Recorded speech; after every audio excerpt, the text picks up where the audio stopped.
크립토 플러스 2부 시작합니다. 에릭의 거장연구소 이윤수 대표님 모셨습니다. 안녕하세요. 네, 안녕하세요. 네. 어떻게 지내셨습니까? 네, 뭐 시장의 등락과 함께 네. 즐겁게 지내고 있습니다. 아, 즐거우신가요? 저는 굉장히 지금 요즘에 스트레스 많이 받습니다.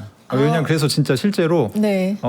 이윤수 대표님 유튜브에도 찾아가 보고 막 그랬었어요. 아 정말요? 왜냐면 스트레스 많이 받으셨어요? 아니 왜냐면 지금 그 미국 국채가 이게 지금 도를 넘는 수준을 넘어서서 계속 올라가고 있었기 때문에 물론 이제 최근에는 조금 떨어지긴 했습니다만 네. 특히 이제 FOMC 직후에 상당히 또 발작적으로 올라갔었잖아요. 그러다 보니까 이게 이제 아무래도 크립토는 영향을 받을 수밖에 없단 말이에요. 이게 위험 그렇죠. 자산이기 때문에. 그래서 상당히 조금 방향성을 잡기가 좀 종잡기가 어려운 상황인데 어쨌든 오늘 얘기도 채권 시장 중심으로 네, 네. 맞습니다. 뭐 그러면 어디부터 얘기 시작할까요? 7월 FOMC부터. 먼저 FOMC 얘기를 네. 말씀드려야 될 것 같아요. 지난주에 이제 FOMC가 있었죠. 네. 근데 네.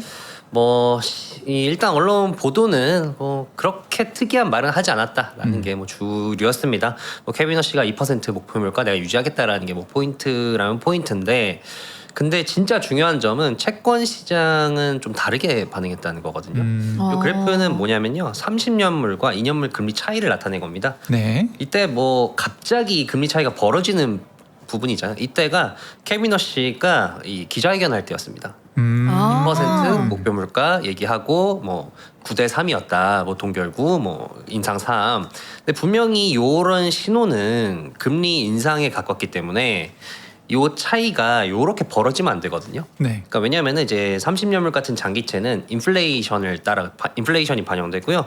2년물은 이제 연준의 기준금리를 따라갑니다. 네. 그러면은 연준이 금리를 올린다니까 2년물 금리가 올라가고 그럼 인플레이션 잡히겠네라고 생각을 해서 이 차이가 줄어들어야 되는데 오히려 늘었다는 거죠.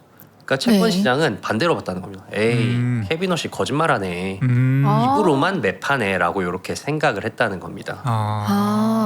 왜 그렇게 생각을 했을까요? 뭐 어떤 부분에서? 이게 오늘의 주요 골자라고 할 수 있는데요. 네. 네. 장기적인 요인과 단기적인 요인이 있을 수 있습니다. 장기적인 요인은 이제는 채권금리를 비롯해서 물가 구조가 아예 바뀌었다. 이제 지난 뭐 길게 봐선 1990년부터 2020년까지 고 대략 한 30년 정도의 기간에서 이제는 레짐 체인지가 일어나서 우리가 패러다임 전환이라고 하죠.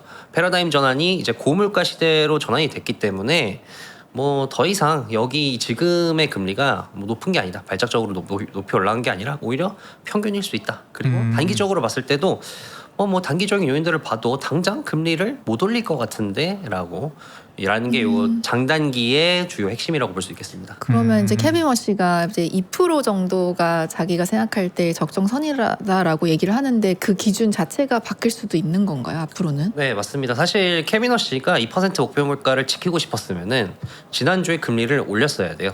근데 지난주에 말로만 지키겠다고 하고 안 올리지 않았습니까? 그렇죠. 네. 정작 만약에 2% 목표 물가를 고수하고 싶었으면은 6월 FOMC에서 내가 TF를 발족을 해서 2% 목표 물가에 대해서 고찰을 해보겠다라는 얘기를 안 했겠죠. 네. 그게 아직 연구 결과가 나오지도 않았는데, 그래서 이제 시장은 전혀 못 믿고 있는 겁니다. 뭐 장기적인 구조도 이미 2% 목표 물가가 좀 불가능한 거 아니냐라는 얘기가 계속해서 나오고 있는데요.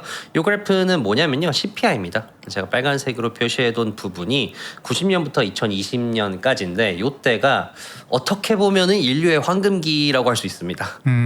구조적 저물가의 시대인데 뭐 요 그래프만 봐도 요 시대는 물가가 유독 낮게 유지됐네라는 게 보이지 않습니까? 네. 근데 요 요인이 있었는데요. 우선 첫 번째로 소련이 붕괴하고 중국이 국제 무역 무대로 들어오면서 이제 저가 대량 생산 체제가 잡히게 됩니다. 그러니까 이 동구권과 중국에 있었던 저임금 노동력이 엄청나게 들어오면서 이제 물건을 싸게 많이 생산할 수 있게 된 거죠. 그리고 네. 또 90년대 후반 2000년대 초반에 닷컴 이 버블도 있지 않았습니까? 인터넷 혁명이 있으면서 기술 혁신이 발생되니까 생산성도 엄청 뛰기 시작을 했습니다. 그러다 보니까 갑자기 이제 생산 능력이 팍 늘어나 보니까 노동력도 늘어나고 기술력도 늘어나서 그러다 보니까 요 시대에 구조적으로 이제 물가가 낮아졌던 거죠. 그래서 이 시대의 대표적인 이 현상 중에 하나가 아무리 돈을 풀어도 물가가 네. 안 올랐다는 겁니다. 이 그래프는 이제 연준 자산, 파란색이 연준의 자산이고요. 이제 빨간색이 기준 금리입니다. 보시면은 뭐 제로 금리를 이제 시행하기 시작했잖아요. 이 금융위기 이후에. 네. 그리고 이제 금리만 0%로 내린 게 아니라 이제 연준이 이때부터 QE를 하기 시작을 했습니다. 돈을 막 풀었죠. 양정화를 했습니다. 당연히 물가가 올라야 되는데 아까 보셨듯이 물가가 안 오르지 않았습니까? 그러니까 앞서 그런 요인들 때문에 이제 물가가 안 올랐던 거고, 이제 또 한 가지 요인은 돈을 풀었는데 이 실물 경제로 안 갔습니다. 돈이. 요 그래프는 이제 미국의 캐펙스 증가인데요. 미국의 이제 설비 투자가 증감률이 네. 이 시대에도 또 우연찮게 낮게 유지가 되거든요. 그러니까 이렇게 돈을 풀었는데 기업들이 그 돈을 뭐 설비 투자나 뭐 이런 데 쓰지 않고 주식 시장에 넣은 겁니다. 금융 시장에 넣은 겁니다. 그렇게 되면서 이제 2010년대는 우리가 소위 말하는 예쁘게 주식이 우상향한 대표적인 평화의 시대거든요. 아, 예쁘게 우상향. 네, 맞습니다. 그 우상향했던 건데 이게 이제 화폐 유통 속도 그래프를 이 데이터를 봐도 이 유통 속도라는 게 돈의 손바뀜이거든요. 그러니까 제가 뭐 햄버거를 먹으면 햄버거집 사장님이 그걸로 옷을 사고 뭐 이런 식으로 손바뀜이 일어나는 건데, 네. 돈을 많이 풀었는데 손바뀜 속도는 줄어든다? 그럼 요 돈이 실물 경제로 안 흘러가고 주식 시장이나 이런 데로 들어가서 요렇게 2010년대에 예쁜 이 주식 차트를 만들었다라는 겁니다. 아, 유동성이 생겼는데 이제 소비보다는 저렇게 주식이라던가 이런 곳으로 흘러 들어갔다라는 말씀이시네요. 그래서 이렇게 예쁜 차트를 만들었는데, 예. 근데 이제 우리가 2020년이 넘지 않았습니까? 네. 네. 하면은 어떤 구조적 요인이 변했느냐 생각을 해보시면은 이제는 저출산의 시대입니다. 선진국도 그렇고 심지어 중국마저도 지금 출산율이 국가적인 문제죠. 아, 그리고 네. 또 AI도 있습니다. AI가 이 돈을 아까 보셨듯이 금융시장으로 이제 지난 30년 동안 갔다면은 요걸 다시 실물시장으로 땡겨오기 시작했습니다. 지금 AI의 이 핵심 목표 중에 하나가 인프라를 짓는 거잖아요. 그쵸. 데이터 센터를 짓고 전력망을 재설비하고 이런 건데, 그러다 보니까 원래대로라면은 기업들이 그 돈을 금융시장에 썼었는데, 근데 그 돈이 이제 실물시장으로 들어가는 겁니다. 인프라 투자에. 그러다 보니까 다시 이 돈의 손바뀜 속도가 반등하고 있는 거를 보실 수 있습니다. 그러니까 이제는 예전 같은 이 노동력이 충분하지가 않고, 지금 뭐 이제 출산율 문제도 있고, 그리고 베이비 부머 세대도 지금 막 은퇴를 하고 있으니까, 그러다 보니까 노동시장에 공백도 생기고, 그리고 이제 아까 앞서 보셨듯이 금융시장에 더 이상 돈이 안 가고 이제 실물시장으로 돈이 가기 시작하니까 그러면은 이제 지난 30년간 달리 물가가 오를 수밖에 없네. 물가가 이제는 이 평균치가 올라가는 구조네라고 이제 채권 시장이 인지를 하기 시작을 한 겁니다. 아, 그런 말씀이 듣고 네. 보니까 좀 이해가 가는 게, 그러니까 그 동안에는 요게 그러니까 시기가 있는 거네요. 어떤 사회적인 인프라, 우리가 생산력을 증대시키기 위한, 뭐 한국으로 치면은 예전에 경부고속도로를 깔고 나서 그 다음 한참 있다가 이제 금융이라는 것들이 좀 발전하기 시작하고 약간 이런 계기들이 있었잖아요. 그래서 캐펙스 투자가 될 때는 사실 물가가 같이 올라가지만, 캐펙스 투자가 거의 완료가 돼서 더 이상 뭘 짓거나 부시거나 할 필요가 없었을 때는 요 이제 지어진 것들을 잘 활용을 하면서 요 이제 뭐랄까요, 부가가치를 극대화시킬 수 있는 금융 뭐 이런 부분들이 더 발전을 하고, 네. 주식 시장도 좀 우상향하고 이런 모습이 나타나는데, 그런 사이클상 지금은 다시 우리가 뭘 짓고 쌓고 뭐 만드는 캐펙스 투자를 하는 시기이기 때문에 물가가 올라갈 수밖에 없다. 이런 얘기인가요? 네, 맞습니다. 그럼 어디까지가 올라갑니까? 어디까지 올라가? 어디까지 올라갈 거냐가 문제인데, 네. 이제 이 우선은 일단 뭐 암묵적으로 생각을 하고 있는 거는 2% 목표물가는 이제 힘들다. 어쨌든 2%는 아니다. 는 좀 힘들다. 그 언제 결정된 거예요? 2% 물가는? 2% 물가는 이미 그 1950년대, 60년대 그때부터 오래됐는데. 네, 아주 오래됐습니다. 그러니까 뭐 2% 목표 물가가 사실 미국이 아니라 제가 알기로는 호주에서 어떤 그 이론이 나와가지고 그게 이제 미국으로 흘러 들어와서 2%가 고착이 된 걸로 알고 있는데, 근데 사실 뭐 그거에 대한 비판은 많아서 이게 현실이 가능한 거냐. 근데 실제로 그게 현실이 가능했죠. 앞서 본 지난 30년의 네. 그런 요인 때문에. 근데 이제는 2022년을 기점으로 완전히 벗어났거든요. 제가 뭐 나올 때마다 말씀드린 얘기입니다만, 이제는 2% 목표 물가 추세대로 우리가 가려면은 CPI 0%가 5년 동안 나오든지, 근원 CPI가 아니면은 1%가 10년 동안 나와야 됩니다. 이거는 사실상 불가능하죠. 네. 그러면 전문가분들이 보시기에는 지금 이 시장을 봤을 때 가장 현실적인 목표 금리라고 해야 되나, 2%가 아니면 한 몇 %일까요? 그런 걸 뭐 발표를 하시나요? 3에서 3.5% 정도로 보고 있는 많이 올라가네요. 것 같습니다. 네. 진짜 많이 지금 괜찮다는 거잖아요. 맞습니다. 그러면. 그리고 네. 이제 채권 쪽에서 이런 데 관심이 많거든요. 이제 채권 투자자 중에서 채권 장인이라고 불리는 교수님이 계십니다. 네. 채권 네. 투자 거성 중에 한 분인데 그분이 원래는 장기채를 30년 동안 올인해왔거든요. 근데 30년 만에 이제 지난 7월에 나 장기채 포기한다라고 얘기를 했어요. 와. 왜냐면 물가가 오를 거기 때문에. 그러면서 아. 제시했던 목표 물가가 3.5에서 4.5%였습니다. 아 너무 더 높네요. 이면서 어떤 900 뭔가 가까이 될 수 있다. 이란 전쟁 같은 쇼크가 있으면은 네. 5% 이상으로도 간간히 올라갈 거다라고 이렇게 얘기한 바가 있습니다. 근데 이제 그렇군요. 물가라는 게 사실 누군가가 이거 우리가 계산해 보니까 이거 2%는 지금 이게 구조적으로 불가능하고 네. 한 3% 정도로 재조정해야 될 것 같아라고 하면 그때부터 급격히 올라서 막 2, 3%더 올라 버리는 게 사실 물가의 속성이잖아요. 이게 시장적인 측면이 강하지 않습니까? 그럼 이거 개비너 씨가 할 수 있습니까? 이거를 변경하는 거를. 그래서 케빈 허씨가 사실 그 2% 목표 물가에 대해서 6월에 고찰하자고 해놓고 네. 요번에 나는 고수할 거라고 한 것도 기대 인플레이션을 안 건드리기 위해서, 그러니까 시장에 인플레이션에 대한 심리를 안 건드리기 위해서 한 거라고 저는 개인적으로 생각을 하거든요. 아. 네. 이미 우리는 이제 2% 목표 물가 끝났습니다라고 하면은 야, 연준 의장이 인정을 했대라고 하면서 이제 장기 금리가 여기서 더 그냥 탄력을 받고 치솟아 오르기 때문에 이제 장기 금리가 올라가는 것도 문제입니다만, 근데 더 문제는 올라가는 속도거든요. 이게 네. 다른 뭐 연금도 그렇고 기관 같은 경우는 이제 만기 매칭이 다 돼 있기 때문에 네. 네. 급격하게 금리가 올라가면은 그때 2022년에 연준이 급격히 금리를 올려서 막 영국에서 난리가 나고 뭐 보험회사들 그렇죠. 막 난리 나고 그러지 않았습니까? 그런 일이 생길 수 있기 때문에 그 속도를 좀 조절하고자 이렇게 얘기를 한 거 아닌가라고 생각은 듭니다. 사실 이제 미국만 문제라기보다는 좀 다른 국가들은 더 좀 문제가 크다. 어떻게 보면 네. 미국은 어쨌든 명실공히 세계 최강대국이기 때문에 채권 발행은 그래도 좀 수월하게 하잖아요. 근데 다른 국가들은 채권 발행하면 누가 사가질 않으니까 더 좀 어렵다라는 얘기들도 하는데 네. 지금 일본이랑 유럽 지금 10년물, 2년물 격차를 가지고 오셨어요. 이건 어떤 의미입니까?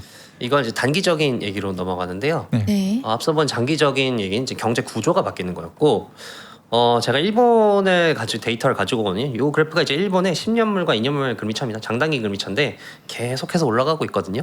그런데 우리 일본은 어떤 나라냐면요, 이제 통화 정책에 있어서 약간 힙스터, 얼리 어답터 같은 나라입니다. 그러니까 우리가 뭐 제로 금리라든지 네. 양적 완화라든지 뭐 네거티브 일드라든지 뭐 이런 거를 네. 일본이 다 먼저 했어요. 실험적인 아. 걸 많이 하는. 맞습니다. 그때는 야 일본 미쳤어 이런 걸 해?라고 생각을 했는데 네. 일본이 먼저 하고 이제 어느새 미국도 하고 이제 나머지 나라들도 다 따라가는 그런, 어떻게 보면 이제 이 통화 정책의 얼리 어답터인데, 이 통화 정책의 얼리 어답터가 뭘 하고 있느냐?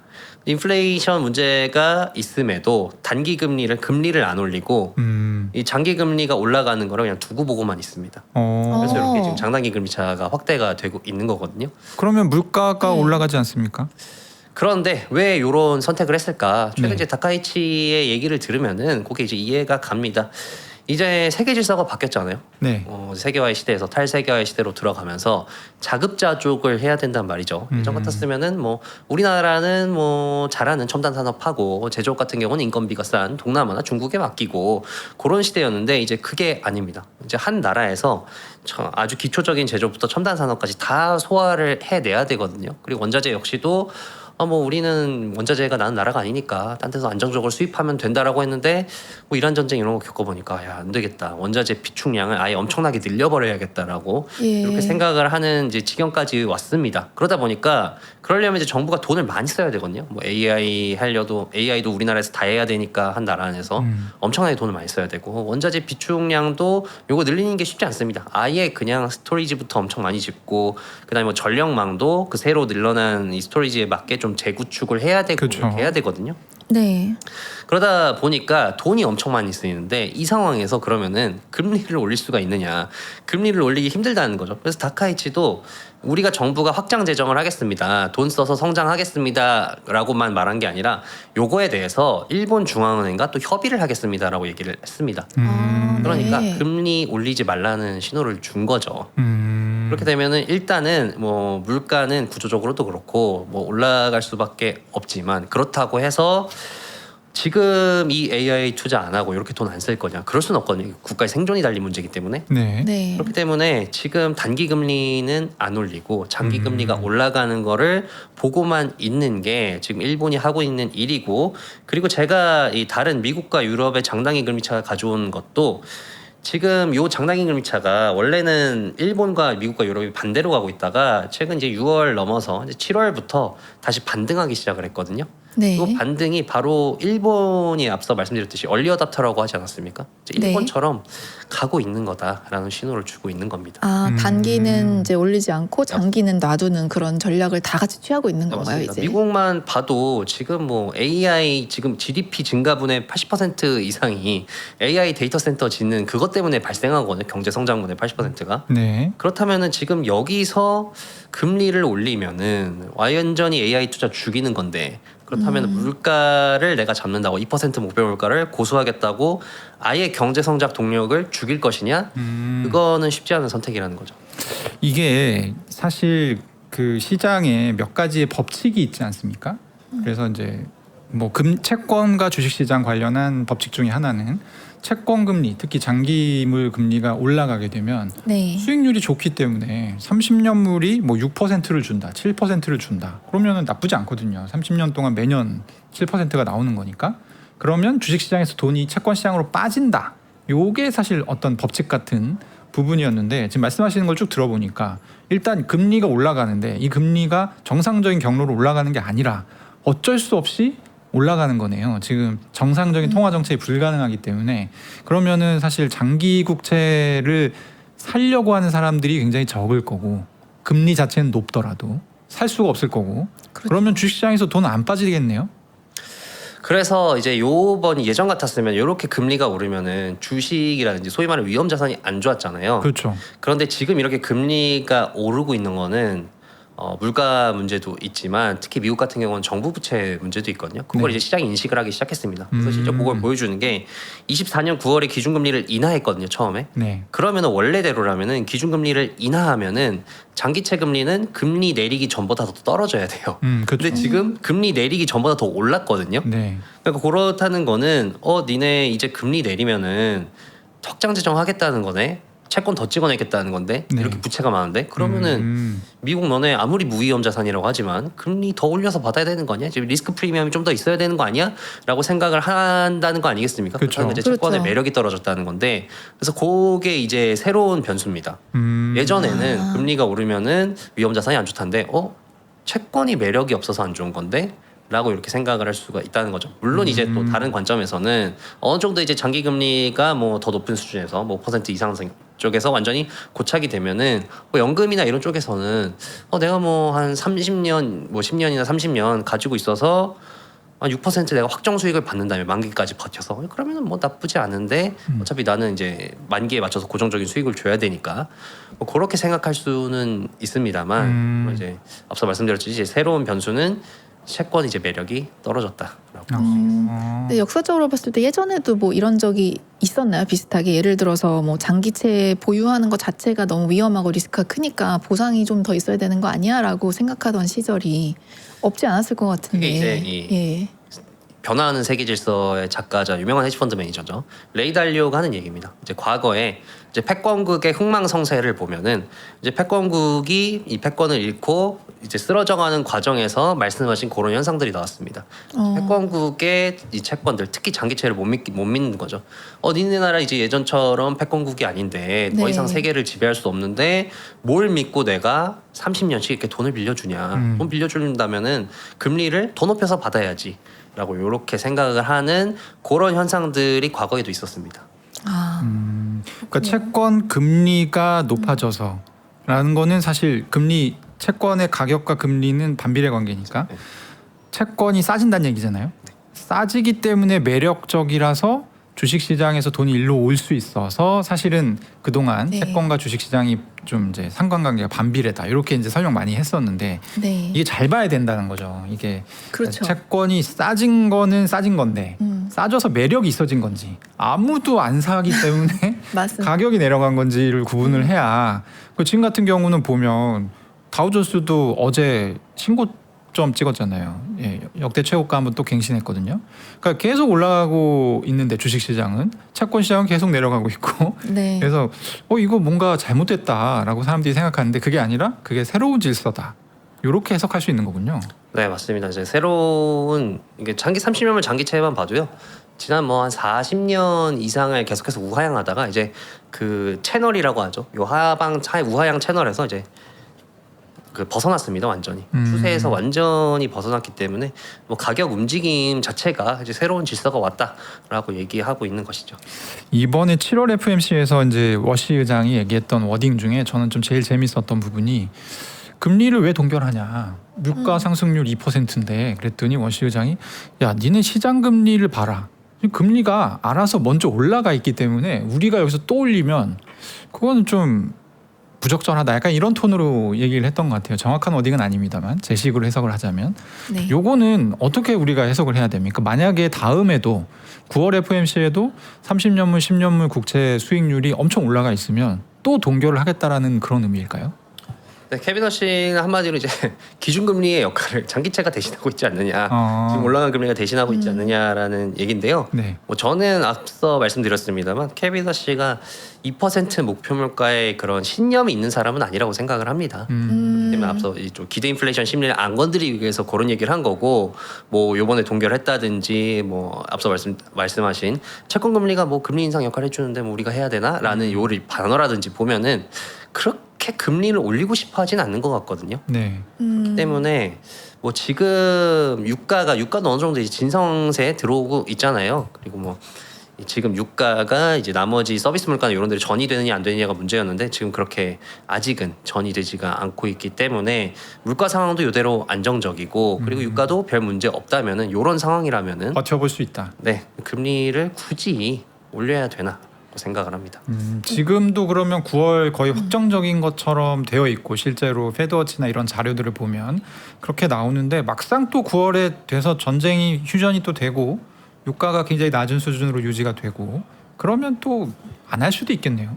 네, 맞습니다. 뭐 반대 가능성을 생각을 해보자면은 이제 이미 요번 FOMC에서 채권 시장이 연준의 말을 안 믿는다는 반응을 보여줬거든요. 그렇죠. 그렇다면은 이제 연준 입장에서는 기강 한번 잡아야겠다. 내가 신뢰를 한번 회복을 시켜야겠다. 역발상으로. 라고 하면서 그게 이제 시타델이 FOMC 하기 직전에 된 네. 그런 그렇죠. 리포트였는데 연장할 그런 거다. 신뢰를 내가 얻기 위해서 이제 25bp를 올릴 수 있다. 그 정도는 시장이 생각하는 대로 뭐 두 번의 금리 인상 이 정도까지는 아니더라도 뭐 25bp 정도는 이제 신뢰를 얻기 위해서 올릴 수도 있다라고 얘기하곤 있는데요. 또 그게 쉽지 않은 게 이 그래프는 뭐냐면요. 연준 이제 재무부가 채권을 찍어내잖아요. 네. 그 구성을 나타내는 겁니다. 거기 제가 빨간색 박스로 표시하는 부분이 이 단기채거든요. 1년 네. 미만의 만기가. 근데 짙은 색깔이. 네, 짙은 녹색이 대부분 다 단기채입니다. 음. 그렇다는 건 이제 만기가 길어봤자 1년이라는 거고 네. 지금 요 만기 스케줄을 보면은 향후 한 1년 반 뒤에 집중적으로 몰려 있습니다. 네. 그럼 1년 반 뒤에 다시 또 단기채를 이렇게 찍어내야 되는데 네. 금리를 올리면은 더 높은 금리로 이렇게 많이 찍어낼 수밖에 없잖아요. 그렇죠. 그렇다고 지금 장기채 금리가 낮은 것도 아니고 그렇기 때문에 금리를 뭐 그런 앞서 제가 말씀드린 요인이 있다고 하더라도 쉽게 올릴 수 없지 않나? 그러니까 이 금리 올리기에는 정말 뭐 손발이 다 묶여 있는 상황 아닌가라고 좀 볼 수 있습니다. 그렇군요. 9월에도 그렇게 얘기하니까 왜냐하면 이번에 아까 처음에 설명 주셨다시피 연준이 FMC에서 금리 동결하니까 네. 금리 이게 2년물이랑 10년물 격차가 확 벌어졌잖아요. 그러니까 원래 2년물도 예상 어느 정도 인상을 예상하고 올라가 있었던 게 내려오면서 그렇게 된 거거든요. 네. 그죠? 그래서 2년물 정도 비교적 듀레이션이 짧은 것들은 정부가 기준금리 어떻게 정하느냐에 따라서 시장의 어떤 수급과는 별도로 움직이는 좀 그런 측면이 있고 장기채는 오히려 그런 어떤 기준금리 변화를 좀 적게 적용을 받죠. 시장의 논리에 많이 적용이 되는데 그렇게 따지면 사실 정부 입장에서는 지금 뭐 미국뿐만 아니라 어느 나라 정부도 금리 올리고 싶지 않겠어요. 그런 부분이 확실히 좀 있는 것 같습니다. 네. 저희가 이제 질문지에는 없는 좀 어려운 질문을 드려야 되는데 최근에 또 화제가 된 게 사실 그 미국이랑 일본이 지금 엔화 환율 개입을 했잖아요. 지난주에 개입이 이루어졌습니다, 실제로. 그리고 지금 이제 엔화가 과거보다는 조금 높은 가격대에서 지금 유지가 되고 있는데 요 구간 동안에 또 30년물 국채 금리가 좀 내려왔어요. 이렇게 된 것도 사실 좀 어떤 그런 수급적인 측면의 이유가 있는 겁니까? 굳이 말씀드리자면 너무 급등했잖아요. 네. 앞서 이제 초반에 본 그래프에서 보셨듯이 그러다 보니까 일종의 뭐 되돌림이 일어날 수 있지 않았나. 특히 환율 같은 경우는 일본은 지금 엔화도 급등했기 때문에 네. 당연히 지금 중앙은행이 지금 개입을 해가지고 이렇게 내리고 있는 거고 이제 급등에 따른 되돌림이다. 근데 그게 그렇다면 과거 이제 추세가 아예 역전되느냐? 네. 뭐 이제 장기 추세가 그렇진 않을 거다. 어. 정부의 힘만으로 그런 추세를 완전히 역전시키기는 쉽지가 않거든요. 네. 그러면은 어쨌든 이게 30년물 미국 국채 수익률이 좀 떨어졌다라는 거는 이제 이게 다른 전문가분들은 이렇게 해석하시는 분들이 있던데, 그러니까 일본이 올라가는 그러니까 그 환율 대응을 하기 위해서는 어쨌든 돈이 있어야 되잖아요. 이 자금이 필요한데 지금 적자가 심하니까 자금이 따로 없어서 이 자금을 미국 국채를 팔아서 그걸로 일본 환율을 이제 정리를 좀 하려고 시도를 했다. 근데 이제 베센트 재무장관이 이제 원래 연준하고 해서 피마라고 하는 그 구조가 있잖아요. 그러니까 이게 쉽게 얘기하면 당장 미국 국채를 팔지 않아도 돈을 빌릴 수 있는 일종의 이제 레포인데 그런 통로를 통해서 환율을 손댈 수 있다라는 부분을 시장에 각인시켜줬기 때문에 시장에서 오히려 그러면 일본이 파니까 가격이 더 내려가겠네라고 생각했던 부분이 되돌림된 것이다. 이런 얘기가 있던데 이거는 뭐 좀 설득력 있는 얘기입니까? 저는 뭐 합리적인 해석이라고 생각을 하고요. 네. 또 유인으로 보자면은 앞서 말씀드렸듯이 금리가 너무 급등했기 때문에 여기서 또 일본이라는 재료 때문에 치고 올라가면은 네. 말씀드렸듯이 이제 금융기관들 입장에서는 속도가 제일 중요하거든요. 장기금리 뭐 올라가면 올라가는 건데 이게 이렇게 올라가냐 이렇게 올라가냐에 차이서 이 금융기관이 파산하냐 안 하냐에 큰 차이가 있기 때문에 네. 네. 그래서 뭐 그런 사태를 막기 위해서라도 요 속도 조절을 하기 위해서 그런 카드를 꺼낼 수 있다고 봅니다. 네. 자, 시간이 좀 지났는데 마지막으로 저희 그러면 크립토 투자하시는 분들 이런 상황에 뭐 조언 좀 해주시죠. 어떻게 해야 이제 뭐 됩니까? 크립토에 있어서 새로운 재료가 던져진 거 아닌가. 원래대로라면은 장기채 금리가 올라가면은 이제 크립토가 어쨌든 성장주의 이런 성격이 있기 때문에 네. 안 좋았죠. 그런데 요 금리가 올라가는 게 채권의 매력이 떨어져서 올라가는 거라면은 그 자금이 이제 어디로 가느냐. 이제 금이 먼저 한번 보여줬죠. 원래대로 이제 미국을 제외한 중앙은행들이 가장 많이 가지고 있는 게 미국 국채였는데 자기 자산 중에서. 근데 이게 역전이 됐습니다. 네. 네. 2022년 이후로 이제 금을 사기 시작을 해가지고 금을 가장 많이 들고 있었죠. 그러니까 채권의 매력이 떨어지니까 금으로 간 겁니다. 그렇다면 앞으로 이 채권의 매력이 서서히 계속 떨어진다면은 그 공백을 또 비트코인이 메울 수 있을 것인가? 그러면 또 비트코인의 장기적인 상승 동력이 될 수 있지 않을까라고 생각을 하고 있습니다. 네. 네. 알겠습니다. 오늘 궁금한 점이 많았는데 다 해소를 너무 해주셔서 너무 감사드리고요. 다음에 또 어려운 일 있으면 저희가 모셔서 여쭤보도록 하겠습니다. 이제 자주 모시게 될 것 같은데요. 네. 네. 워낙 어려운 일도 세상이라서. 네, 쉽지 않은 세상이라서. 네, 이윤수 대표님 말씀 감사합니다. 감사합니다, 대표님.